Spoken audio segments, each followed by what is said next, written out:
wabarakatuh. Shalom, Om Swastiastu, Namo Buddhaya, dan salam kebajikan. Halo semua, pada video edukasi kali ini kita akan membahas tentang masalah pokok ekonomi dan sistem ekonomi di Indonesia, termasuk bagaimana sistem ekonomi membantu mengatasi masalah ekonomi. Yuk kita mulai. Masalah ekonomi muncul karena kebutuhan manusia yang tidak terbatas, tetapi sumber daya alam itu terbatas. Ada 3 pertanyaan utama, yaitu pertanyaan yang pertama, apa yang harus diproduksi? Ini berarti bahwa negara atau masyarakat harus menentukan barang atau jasa yang ingin diproduksi, dan barang atau jasa yang ditentukan harus berdasarkan kebutuhan yang paling utama. Pertanyaan yang kedua, dengan cara apa barang itu diproduksi? Ini berarti bahwa barang ini harus diproduksi dengan cara apa? Apakah dengan mesin modern, tenaga manusia, atau gabungan dari keduanya? Lalu kita lanjut pada pertanyaan yang ketiga. Barang ini diproduksi untuk siapa? Jadi pertanyaan ini dia mengarah kepada orang-orang yang akan menerima barang-barang yang kita produksi ini. Apakah barang yang kita produksi ini ditunjukkan untuk masyarakat, kelompok tertentu, atau individu saja?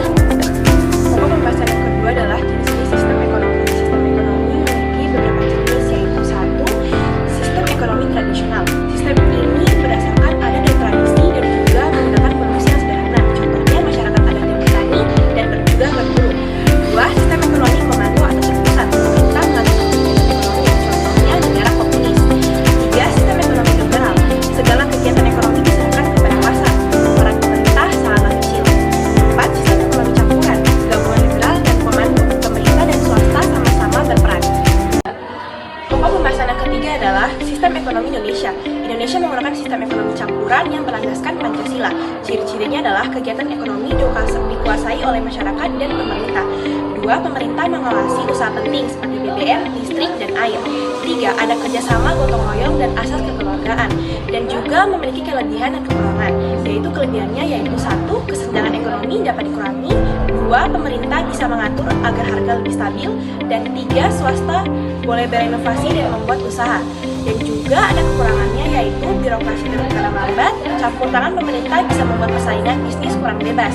Dan juga contoh dalam kehidupan sehari-harinya adalah harga BBM ditentukan oleh pemerintah, pasar tradisional supermarket hidup berdampingan, dan juga UMKM bebas membuat usaha tapi tetap bayar pajak dan mengikuti aturan.